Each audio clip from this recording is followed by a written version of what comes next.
महत्त्वाची बातमी बघूयात। शरद पवारांच्या पक्षातले अनेक लोक आमच्याकडे यायला उत्सुक असल्याचा दावा मंत्री गिरीश महाजन यांनी केलाय। ठाकरेंच्या शिवसेनेतले अनेक जण भाजपमध्ये येण्यास उत्सुक असल्याचं देखील त्यांनी म्हटलंय। तर इतर पक्षातील लोकांना आपलं भविष्य अंधकारमय दिसतंय असं देखील गिरीश महाजन यांनी म्हटलं। अनेक लोकांना असं वाटतं कारण त्यांना पुढे त्यांचं भविष्य अंधकारमय वाटतंय। इतर पक्षांमध्ये विशेष करून उबाठामधले लोक भरपूर यायला उत्सुक आहेत।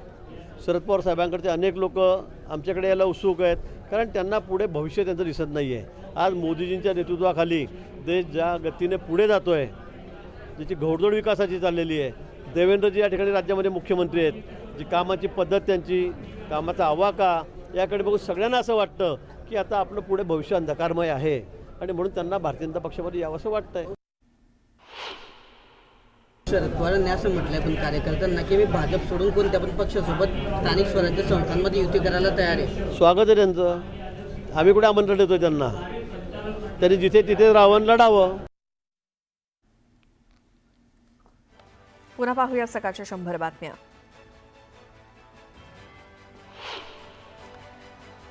तर शरद पवारांच्या पक्षातले अनेक लोक आमच्याकडे यायला उत्सुक असल्याचा दावा मंत्री गिरीश महाजन यांनी केला। ठाकरेंच्या शिवसेनेतले अनेक जण भाजपमध्ये येण्यास उत्सुक असल्याचंही त्यांनी म्हटलं।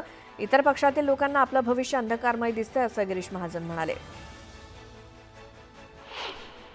कारखान्याच्या हितासाठी आम्ही मागचं सोडून दिलं, मी राजकारण करायचं तिथे करेनच, जिथे प्रपंचाचा विषय आहे तिथे राजकारण करणार नाही असं स्पष्टीकरण अजित पवारांनी दिलं।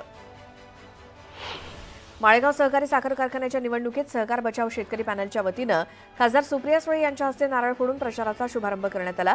बारामती तालुक्यातील पंधरे इथे श्री भैरवनाथाच्या मंदिरात पूजा करून प्रचाराचा शुभारंभ करण्यात आला। सोलापूर एमआयडीसी जळीतकांड प्रकरणी सोलापूर महानगरपालिका अधिकाऱ्यांवरती मनुष्यवधाचा गुन्हा दाखल झाला पाहिजे अशी मागणी इम्तियाज जलील यांनी केली। प्रामाणिकपणे चौकशी झाली तर संजय शिरसाट जेलमध्ये जातील असा टोला त्यांनी लगावला। काँग्रेसच्या काळातही विकास झाला, मात्र गेल्या 11 वर्षातील विकासाची गती अधिक आहे। 11 वर्षात मोठ्या प्रमाणात विकास झाल्याचं वक्तव्य अशोक चव्हाण यांनी केलं। कामठी विधानसभा निवडणुकीतील मतदार नोंदणीवरती काँग्रेसचे सुरेश भोयर यांनी केलेले आरोप हे खोटे असून आणि दिशाभूल करणारे आहेत। वाढीव मतदानाच्या आरोपावरती भाजपनं स्पष्टीकरण देत आरोप फेटाळून लावले।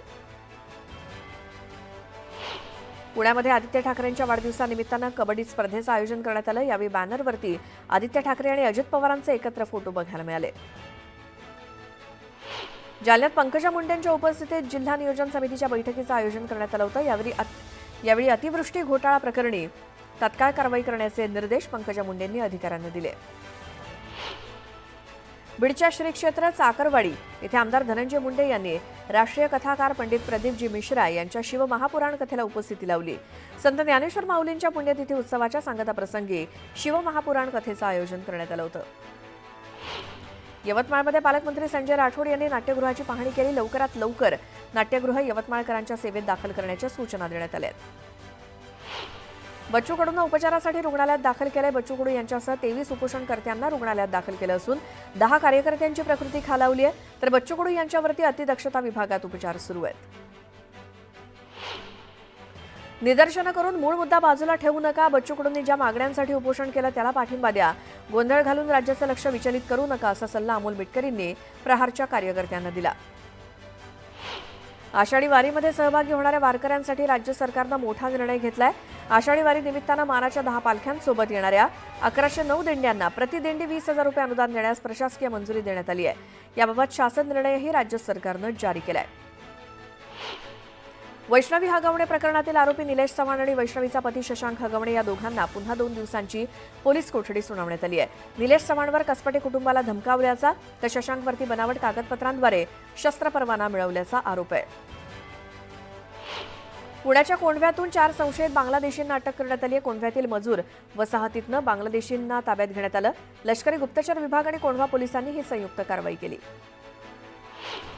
जालन्यातील अतिवृष्टी अनुदान घोटाळ्यातील अधिकाऱ्यांवरती गुन्हे दाखल करा अशा मागणीचं निवेदन देण्यासाठी शेतकरी पंकजा मुंडेंकडे गेले होते। यावेळी पोलीस अधिकाऱ्यांनी शेतकऱ्यांना ढकलून देत जमिनीवरती पाडलं। जालना जिल्हाधिकारी कार्यालयासमोर ही घटना घडली। विक्रोळी पूर्व आणि पश्चिमेला जोडणाऱ्या उड्डाणपुलाचे आमदार सुनील राऊत यांनी देखील उद्घाटन केलं।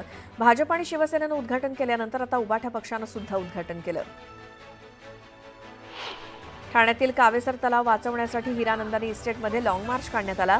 सुशोभीकरणाच्या नावाखाली काँक्रिटीकरण करण्याचा घाट घालण्यात येत असल्याचा आरोप स्थानिकांनी केलाय. डोंबिवलीतील रस्त्यांवरती भर पावसात डांबर टाकून खड्डे बुजवण्याचं काम सुरू आहे. त्यामुळे प्रशासनाचा भोंगळ कारभार समोर आलाय. जिल्हा परिषदेच्या शाळांना नवरूप देण्यासाठी ग्रामपंचायती आणि सरपंचांनी पुढे येऊन शाळेच्या वाटचालीत सक्रिय सहभाग घ्यावा. पुणे मॉडेल स्कूल आणि मॉडेल प्राथमिक आरोग्य केंद्र उपक्रम राज्यामध्ये राबवण्यात येईल अशी घोषणा उपमुख्यमंत्री अजित पवार यांनी केली. पिंपरी चिंचवड महापालिकेच्या कर आकारणी आणि करसंकलन विभागानं थकबाकी वसुलीसाठी व्यापक स्वरूपात जनजागृती केल्यानंतरही शहरातील 76,688 मिळकतधारकांकडे 498 कोटींची थकबाकी आहे. या थकबाकीदार मिळकतधारकांना 2025-26 या आर्थिक वर्षाच्या देयकासोबतच जप्तीपूर्व नोटीस पाठवण्यात आली आहे. राज्यातील बाजार समितीमध्ये सोयाबीनला कमीत कमी 3,900 रुपयांचा पासून ते सरासरी 4,300 रुपयांपर्यंतचा सरासरी दर मिळाला. अकोला बाजारात पिवळ्या सोयाबीनला सरासरी 4,895 रुपये, आर्वी बाजारात 4,000 रुपये, बीड बाजारात 4,100 रुपये दर मिळाला. नीट यूजी परीक्षेचा निकाल जाहीर झाला. यामध्ये राजस्थानचा महेश कुमार पहिला तर इंदोरचा उत्कर्ष अवधिया दुसरा आलाय. महाराष्ट्राचा कृष्णांग जोशी तिसरा आलाय. मुंबईत किंवा इतर कुठेही ज्यांचं घर हक्काचं नाही अशा गिरणी कामगार किंवा त्यांच्या वारसांना गिरणी कामगारांसाठीच्या गृह योजनेतनं घरं देताना नियमानुसार 2.5 लाखांचं अनुदान मिळावं अशी मागणी गिरणी कामगार कृती समितीनं केली आहे. मुख्यमंत्री देवेंद्र फडणवीस यांची भेट घेऊन त्याबाबतचं निवेदन मुख्यमंत्र्यांना देण्यात आलं. नाशिक परिसरामध्ये नाफेड आणि एनसीसीएफची कांदा पुढील आठवड्यामध्ये सुरू होणार आहे पण ही कांदा खरेदी सुरू होण्यापूर्वीच शेतकरी उत्पादक कंपन्यांनी आपली गोदामं भरून ठेवली आहेत.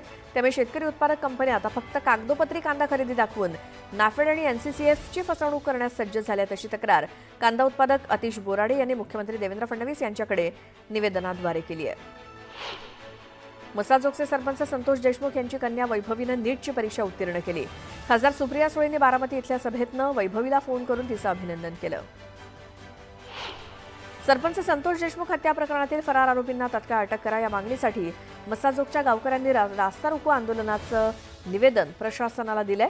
धनंजय देशमुख, वैभवी देशमुख आणि गावकरी 16 जून रोजी अहिल्यानगर ते अहमदपूर राष्ट्रीय महामार्गावरती रास्ता रोको आंदोलन करणार आहेत. या बातम्यानंतर इथे वेळ झाली एका छोट्याशा ब्रेकची. तुम्ही कुठे जाऊ नका, पाहत राहा फक्त न्यूज 18 लोकमत.